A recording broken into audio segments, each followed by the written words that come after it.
I decided not to join the circus, as all the rest of my family did, because I realized at one point that like getting into the creative space is really frightening.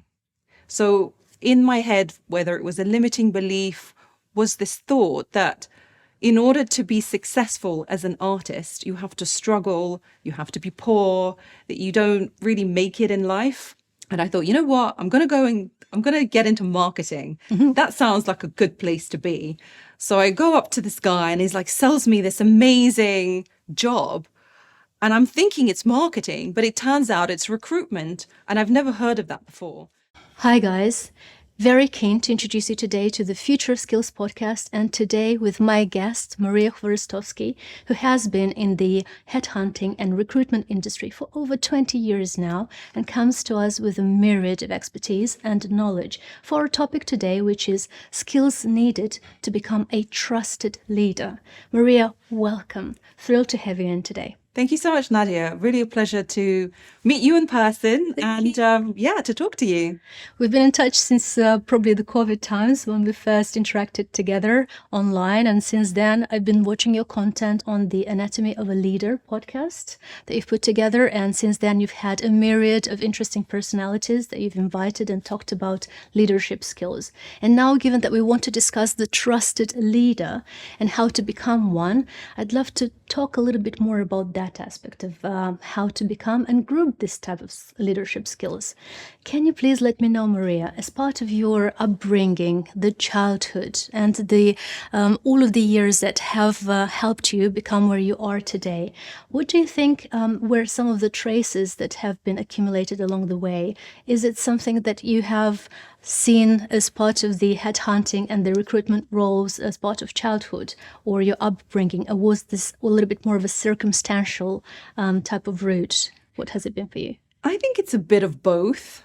So anyone's career is shaped by both their circumstances, by design, things that they want to do. Yep. And, going back to my career and how I started in my childhood, I'd say the person I looked up to was my grandmother, who was the one who raised me from the age of 4 until about the age of 9.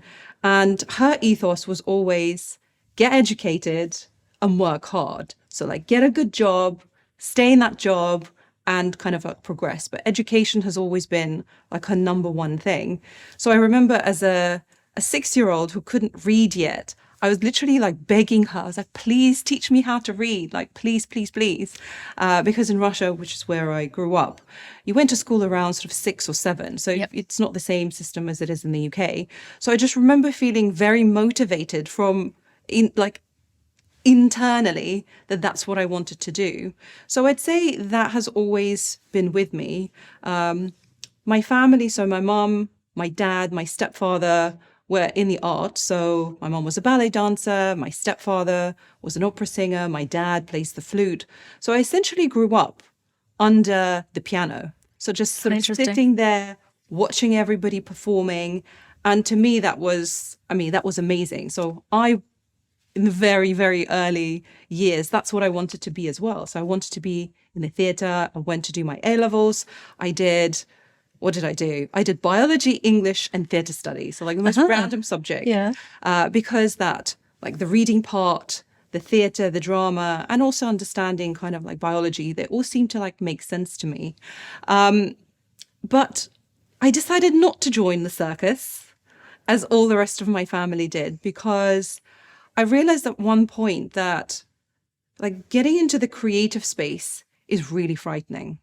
So in my head, whether it was a limiting belief, was this thought that in order to be successful as an artist, you have to struggle, you have to be poor, that you don't really make it in life. There's no guarantee that you will make it as an artist. So I wanted to go down the more kind of safe route. So go to university, get a good degree, follow my grandmother's advice, get a good job, and become financially independent. So for me, that idea of freedom, financial independence was really, really strong. So to some extent, I would say that I haven't really followed my passion back then. And it's something that, being in my 40s now, I really think about a lot, which is probably the reason why the podcast, the social media, I do these like skits now on social media. So that idea of being on stage performing is still in me somewhere. But going back to the headhunting part, that the idea was I wanted to get into a job that was well paying, somewhere where it's a meritocracy and where whatever the effort that you put in, that's what you get out. And so that idea of independence, being, making money was really important to me.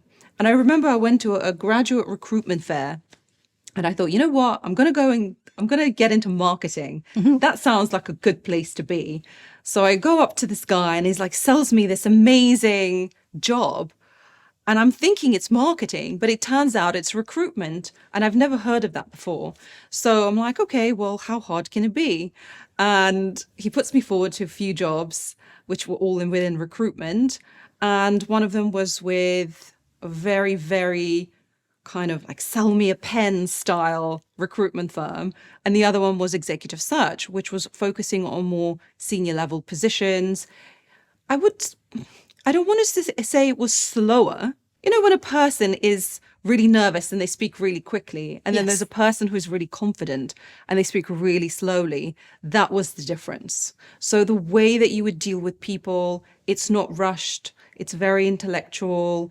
And I actually feel like I fit in here. And that's how my career started. So that's been coming up to 20 years now. And what I like about it is dealing with people. It's also sales. So you're having to sell a very high ticket item because, each search is, a proportion of a salary of the individual. And obviously the more senior they are, the higher the fee. And there is this level of being somewhat of a detective or figuring out what does this company want and where is this individual going to come from? And when I meet them, do they really meet that brief? So there is this element of matchmaking as well, which is what I enjoy. So yeah, that's kind of like, that's my way into recruitment. How interesting. Thank you so much. It paints a picture of someone who is open to different boundaries, to discovering yourself, right? Which you've been doing along the way. But also you started off from where you said you wanted to gain that a little bit more of a safe route to start with, but at the same time, the kind of route where you would discover yourself still. So would you say that along the way, you're still discovering yourself? You're still in that pathway where you're finding something new every day in your role? Definitely. That's something that I underestimated when I was younger. The amount of self-evaluation, reflection, and that you don't stay the same person forever. Absolutely. And obviously there's different phases in your life. You go to university, you get your first job, then you're like, okay, this job maybe not helping me progress to where I want to be. Then you look for your second job, your third job, etc. Maybe then you even think about, I'm going to start my own business like I did. So, I've been running my own company for 11 years now. So at each stage, and then you have your kids, sometimes you have difficult things that happen in you, passing away of a loved one. So at each stage of your life, you discover different things about yourself. And I'm a huge proponent of spending time on self-reflection.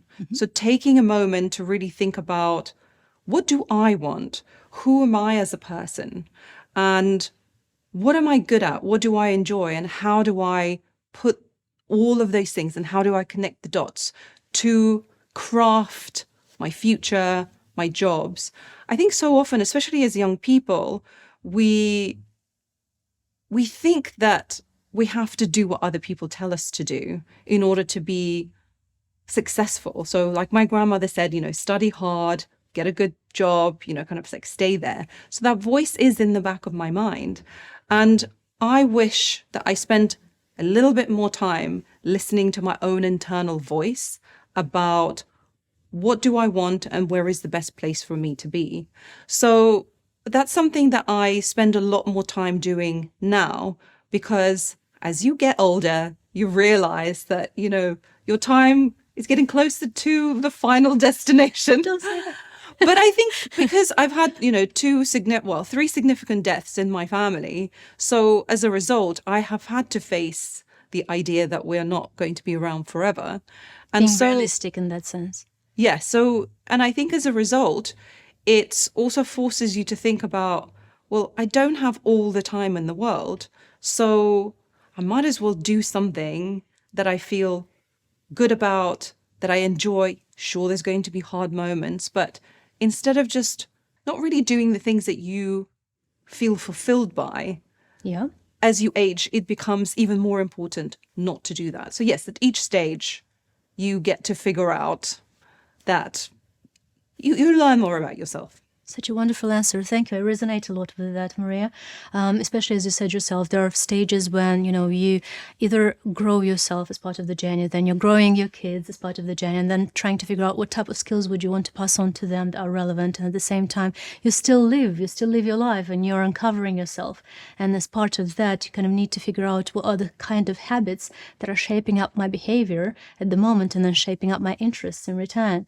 So as part of that, would you say that that also your continuous discovery is helping you to become a better, as you said earlier, detective in how to better do this matchmaking when it comes to the brief that you receive for a lead company role versus the candidates that you're trying to figure out who might be the best ones? Because then the next question I would have for you, Maria, is what do you think the finding of the best candidates as part of the role, is this the kind of role that you feel more of a challenge every time, or is this something that you approach with an ease and anticipation that, hey, let me see what comes up next? How are you seeing it yourself after having done it for over 20 years? Is it coming with an ease or is it coming with a challenge? I presume there's a blend of both, but from your perspective, how are you approaching this?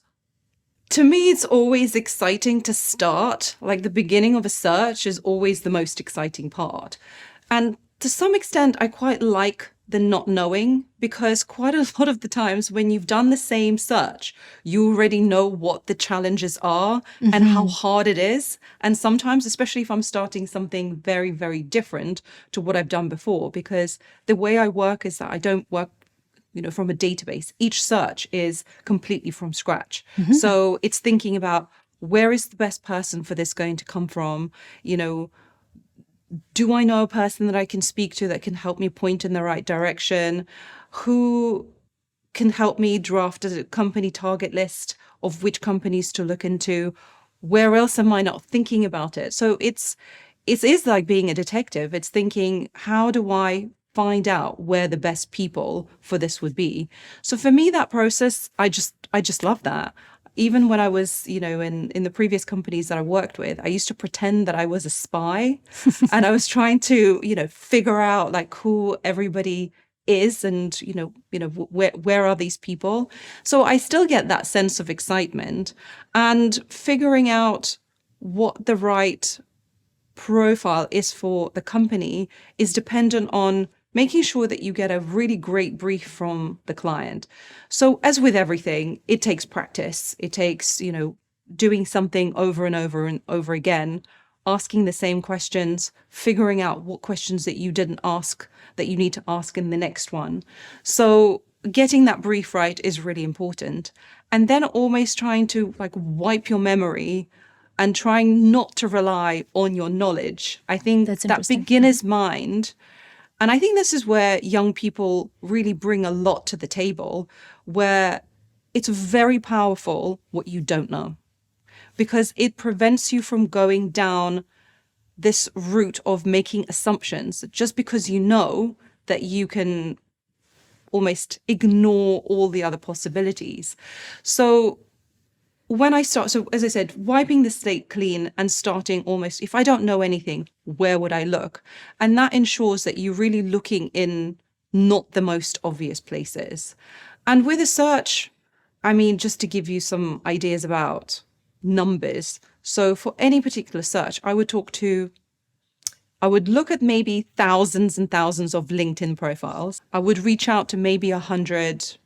I would speak to about 60. I would interview about 15, and then I would present 4 to 6. So you're really having that huge sweep of the market.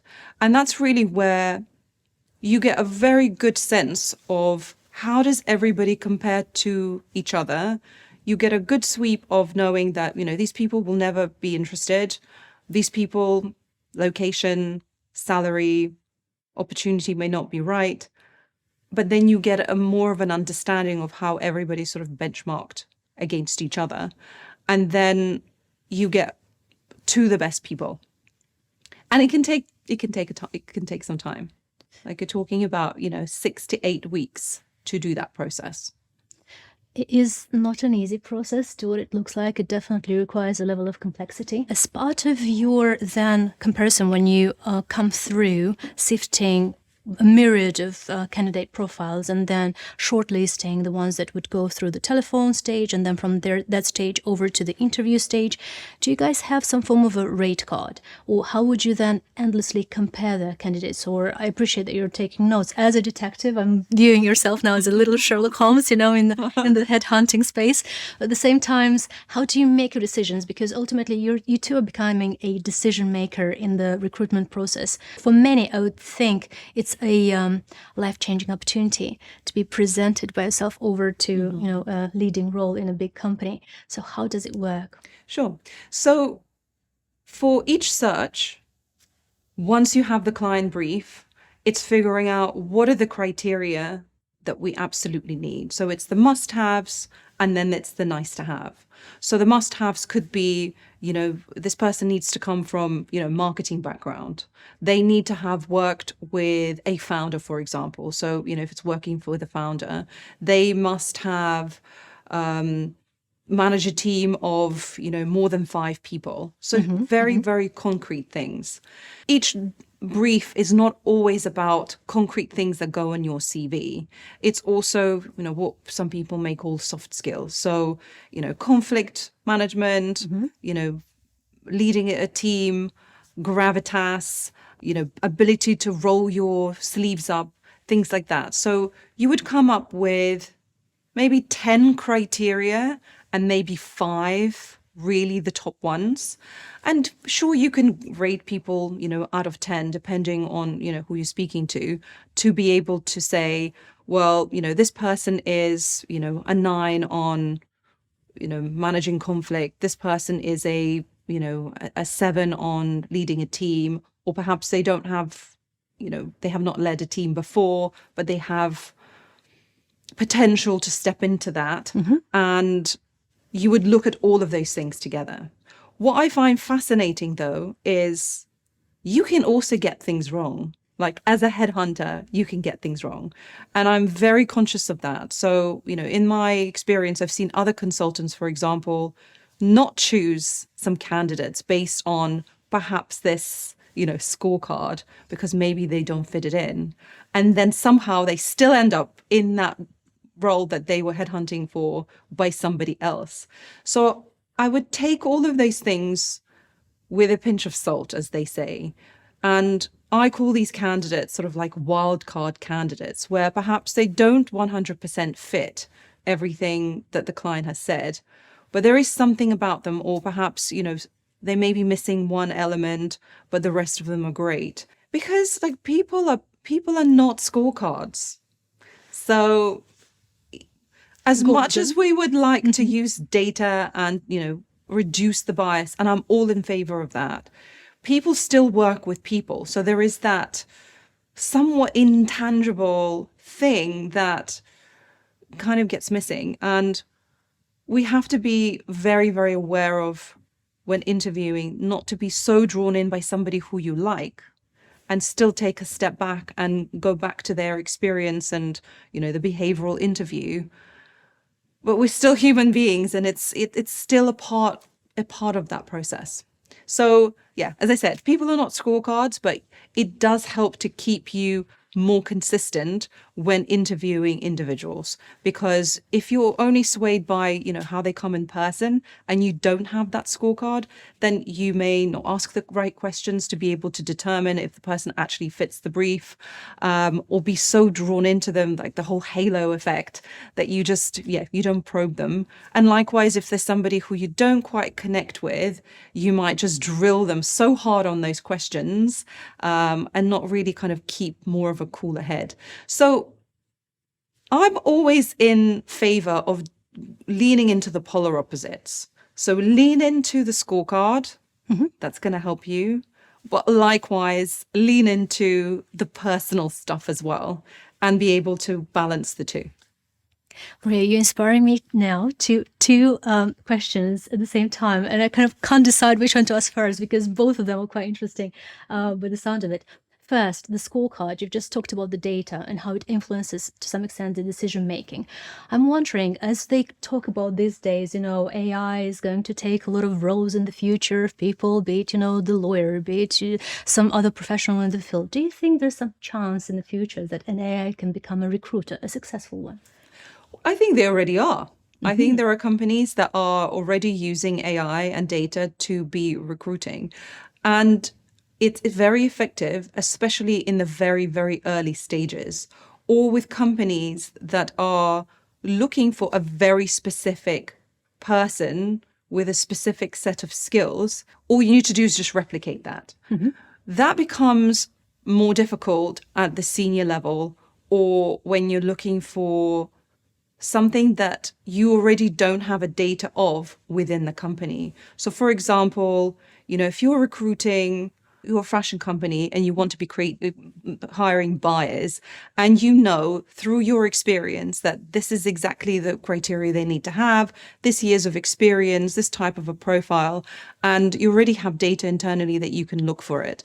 But say you are now creating another division somewhere else, you're creating maybe another, your women's wear brand, and you're creating a men's product, and then you have to look for something else. You don't have that data, so you can't really use that Great information. example. I've been there for New Look. We had exactly that case. Yep. Yeah. So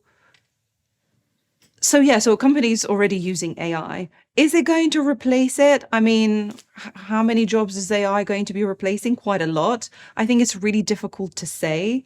But again, we are working with people where empathy, being able to relate to somebody, being able to resolve a conflict with an individual, trying to understand their perspective, like all these things don't go on a CV. The only way you can really judge that is if a person has progressed through certain levels, and then you're making assumptions that that person has been good at those things because in order to get there, that's what they would have had to go through. But those skills, they will be required forever. Unless we're just completely living in this utopian world where we have a universal income and we don't do any jobs at all. Become lazy. Well, maybe that, to be honest, I'm not sure. That's a whole other topic, by the way, but I don't necessarily think we will. But what I'm saying is that if we're living in that kind of a world where it doesn't really matter how productive or how good you are at your job, then, it doesn't really matter what AI is doing because it's going to be doing that across the board. So no, I don't think AI is going to replace my job, for example, looking for the senior directors. But it's going to, for sure, affect that at the lower levels. And it's going to be something that is going to be used by people like myself. So I don't know who was the famous person that said AI is not going to replace your job. It's going to replace the person who's using AI to do your job. All right. That's a good insight, actually, because it shows that not everything is replaceable. From that perspective, and the fact that yes, we're talking about AI these days, and yes, I had to ask this question as well. But what also motivates me to dig a little bit in that area is, all these apps recently, Resume Awarded, for instance, or CV Checker, and all of these tools that are sifting through tons of CVs. In some cases, they even quote that they have over a database of over 1 million of CVs across the globe, and they're able to then give you a rate score, just to say that, for instance, for this role, your CV matches a certain rate. And I'm wondering, given that, there are, to your point, there are briefs and briefs, they're all individual, especially when it comes to higher level positions, how effective these tools might be, because it almost standardizes the whole process to an extent. What do you think, especially when it comes to these apps? I look at this from a perspective of how I look for candidates on LinkedIn.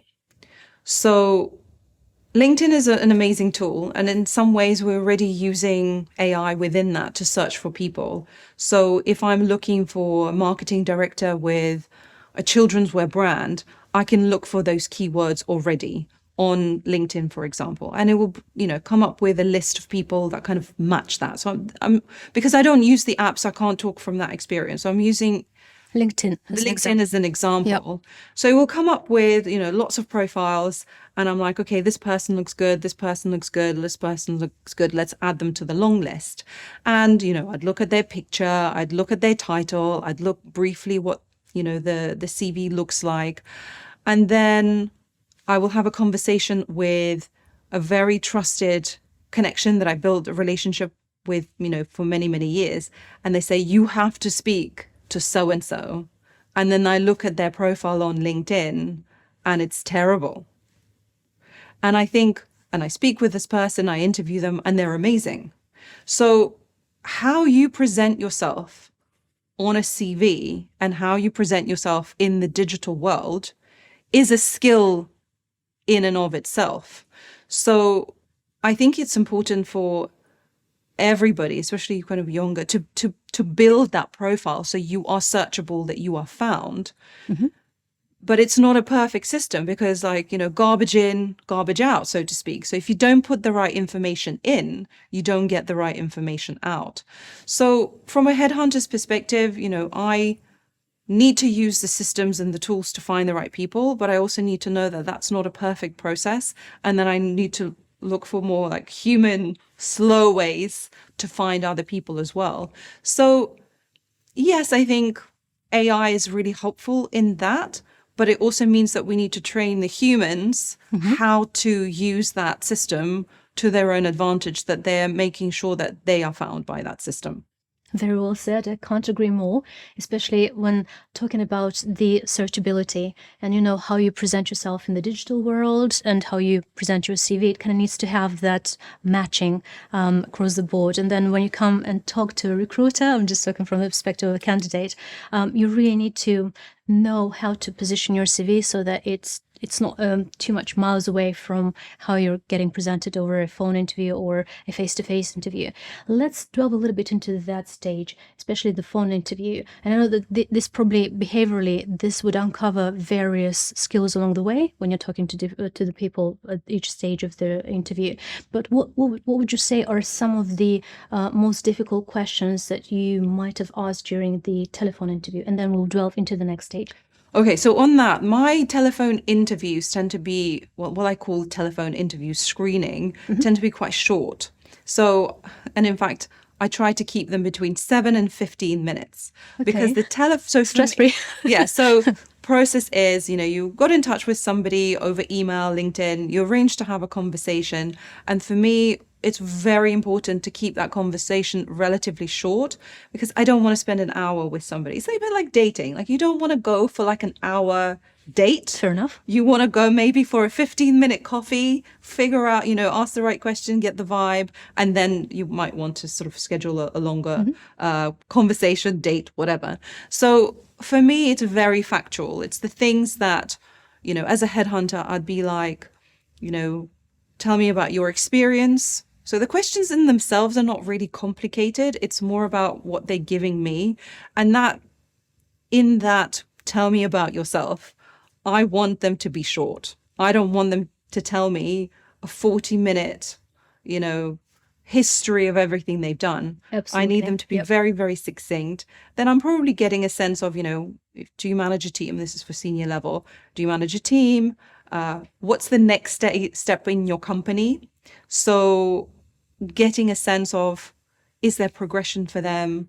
Is there any motivation for them to move somewhere else? Are they frustrated where they are? Perhaps they're not really getting the promotion that they wanted. And then what's your dream role? So where would you go if you could think of any role that you ever wanted, like your dream role? What would that be? And that gives me a sense of exactly what they're going to be interested in. So in that telephone interview, there's no difficult questions. And in fact, my style isn't to like grill people and to be like, oh, or ask them like really questions that they don't know how to answer. I know some companies have used that in the past, and I think this is being phased out now. But I'm glad. Yes, exactly. But when it comes to the next stage, so after this, in 7 to 15 minute, I get a sense, are they going to be roughly right? Do I even want to spend my energy telling them about what I'm working on? Yeah. And then if they're interested after that, then it will be a formal interview. And the kind of questions are structured around, let's say, the scorecard. So, from the brief, what is it that you were looking for? What must this person have? And so that's the questions are then structured around that. I know you're asking for like a specific question, so I'll give you one question that I really like asking. Please. Which probably now that I ask you, it's not going to be like, now that I've shared it, probably wouldn't be as spontaneous. But one thing I really like asking is like, what are misconceptions people have about you? Mm-hmm. And what I look for there is, I guess, maybe a moment of pause. So for them to like really think, oh, actually, what do people think about me that I don't perhaps think about myself? So there's like that self-reflection piece. Are they self-aware? And how confident are they to tell me perhaps something about themselves that may not be complimentary? So it's a bit of a twist on like, tell me about your weaknesses, which I actually don't ask anymore, because that doesn't give me any information about the person, except for the fact that they know they have Googled how to answer. Exactly right. So the misconception part, because it's very specific. So you have to give an example of a person saying something to you that surprised you about yourself. And I think that could be quite revealing. And the fact that somebody has actually even thought about that or have come up with some sort of an answer, it can say a lot about a person.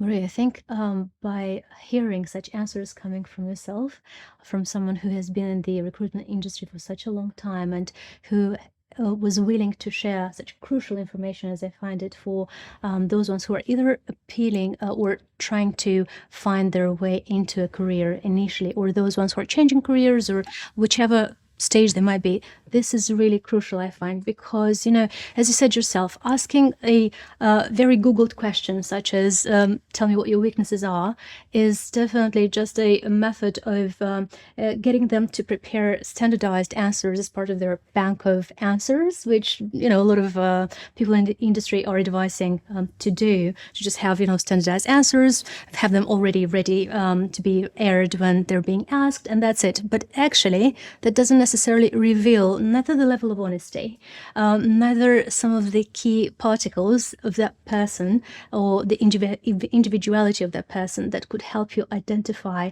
what type of candidate they really are for the role. Because ultimately, these things could be twisted, right? The candidate can come up with an answer, and then you kind of have to read between the lines. Yeah. So the way that you ask a question is as skillful, and I find it a form of art as much as, the answer that can be given back to you. Mm-hmm. So that's why the matchmaking, I find it's quite a skillful process in itself, and helps to understand the process better from the perspective of the candidate as to how to better prepare for this type of roles. Do you think when the candidates are being groomed along the way, when they're shaping up their career and they're becoming, valued in their roles, the element of trust, how important that is when building it up along the way, and how have you been able to probe that this exists in the career of a given person? That's a really good question. I mean, trust is everything. Relationships are everything. How you worked with your colleagues, how you've managed your team, how you worked with your boss, how you've worked with your clients. That is the baseline for success. Like, you have to have good relationships in order to succeed. This thing, self-made man, or, you did it all on your own. There is no such thing. You are the product of all of the people that you have come in contact with throughout your career, whether it's, your parents supporting you, to the schools you went to the friends you've made, to the first job that you've chosen, to the first boss that you have chosen.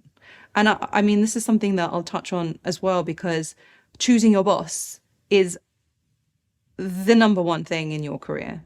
But going back to your question about trust, it's so critical, because you might not, especially now, you will not stay in your job forever. I mean, I know very few people who stay in their jobs for 15 years or more. Quite often, maybe because they're happy or because they're not necessarily going to make that switch. Clients themselves don't necessarily value people who have spent 15 years somewhere else and now making a switch to somewhere else, or that they feel that they've been in the company for so long that they may not be able to make that transition. But it's everybody who you have come into contact with makes a massive impact into what you do. So if you've built a good relationship with your boss, you will be on the way to being promoted. If you've made a good relationships with your colleagues, they will help you in the work that you're doing.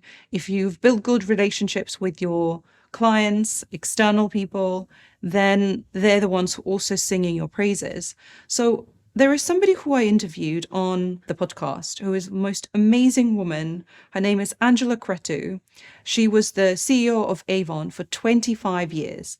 She was the person who was offered the role of a CEO. She turned it down. She said, no, I don't want it. This is not for me.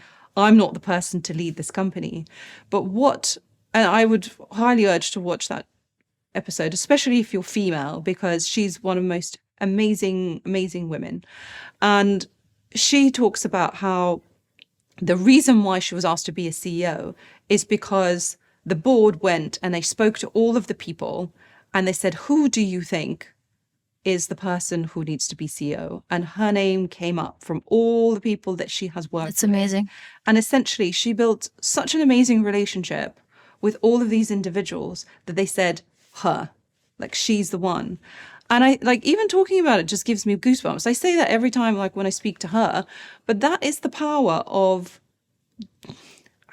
doing your job well, but doing your job with love, building those relationships. And that happens with trust. So people trust her. People trust that she will take care, not just of the business, but of themselves and the bigger picture, that she would be the one to look after them. And that's just essential. Such a great example you're giving me. Thank you so much, Maria.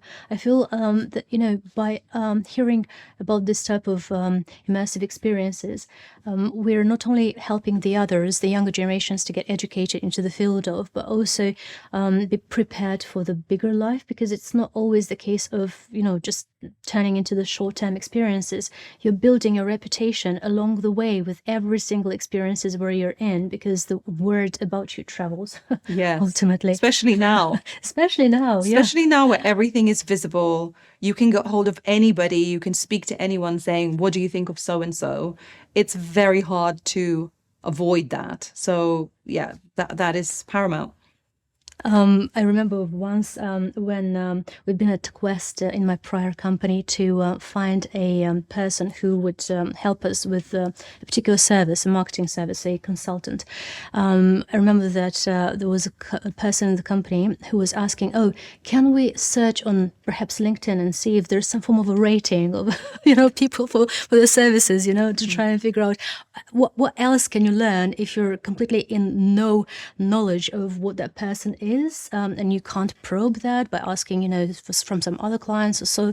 So it's like you're building your trust along the way, and the traces are out there because it's at a fingertip. You can always just do a Google search or a social search, as it comes these days, and then you come up with a lot of information, especially if people are not necessarily careful about what they leave on social channels and, how that shapes up their candidate profile. And that I think, especially for youngsters, it's really crucial these days.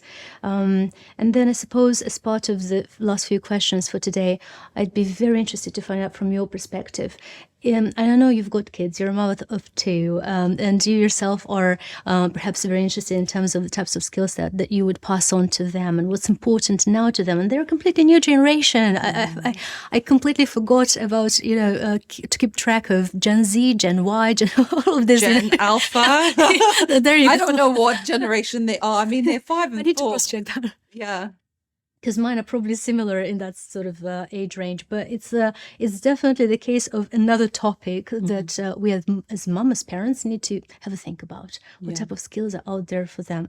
So, viewing your children when they would be growing up, is there a particular industry or profession or type of skills even that you would want them to, develop in themselves as they would be growing up? Definitely not industries, and definitely not hard skills. So I think what we think is important now, by the time they go to university, all of that is going to change. Will change. So, and also it's actually not up to me to decide what my children do. So I think as a parent, my job is to pay attention to what they're good at, give them as many different opportunities to experiment with hobbies, with things that they enjoy, whether it's physical, whether it's intellectual. So for them to have as much opportunities to like test things out. And that's what I say to young people, even if you're not 5 and 4, like you're at university, just test things out. You don't have to know what you want to do. You can just experiment. If you're going to experiment at any time with your career, it's like in the beginning, because until you do it, until you put yourself into that position, you don't really know if you're good at it or you like it. So going back to what I would like my kids to learn, nothing really, no hard skills. But for me, what's really important for them is to develop social skills. So being able to go to a playground and interact with other children, bring them into play, doing things that we do naturally anyway, and for them to just feel that it's okay to interact with people. And because they're so close in age, I pretty much don't have to do anything. I just need to take a step back. It's conflict resolution. And observe a time. Well, because when you have 2 kids that are very close in age, they spend a lot of time together. Yeah. And actually there's a lot of research that shows that siblings, having a sibling is actually really good for being in a corporate environment, because they're having to collaborate, they're having to compromise, they're having to, be nice, they're having to stand up for themselves. So my job as a parent sometimes is to not be the judge. So to hold myself back and say, actually, you know what, guys, you resolve this amongst yourselves. I'm here to make sure that you don't kill each other, but you need to resolve this on your own. Yeah. So there's this idea of, in being independent, having experimentation, but also having somebody who can pay attention, say, actually, you know what, Aria, my daughter, you really, really want to do gymnastics. Let's find you the class to do gymnastics because, you seem to enjoy it and you have an aptitude for it. And you, Leo, you really enjoy building things with Lego. Let's figure out what we can do with you. And then not put any pressure on it, because there is the intrinsic motivation needs to be there. And I think nurturing that, knowing what they want, and for them to be like, what do you enjoy? You tell me, what do you think about that? So critical thinking and going back to your own self, that's what I'd like to instill in my kids.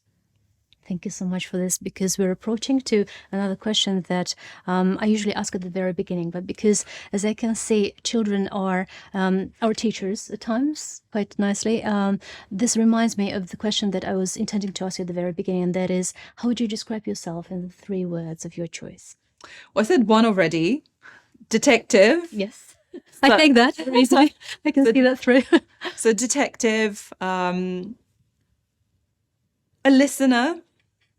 For me, this situation is somewhat, because I'm usually on the other side interviewing, and not just for the podcast, but for candidates. So I listen, I observe, I pay attention.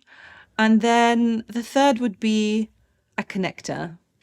So that's just something that has always happened. If I see or I meet a person and I think, oh, you're very similar to so and so. I think you have, you'll get along.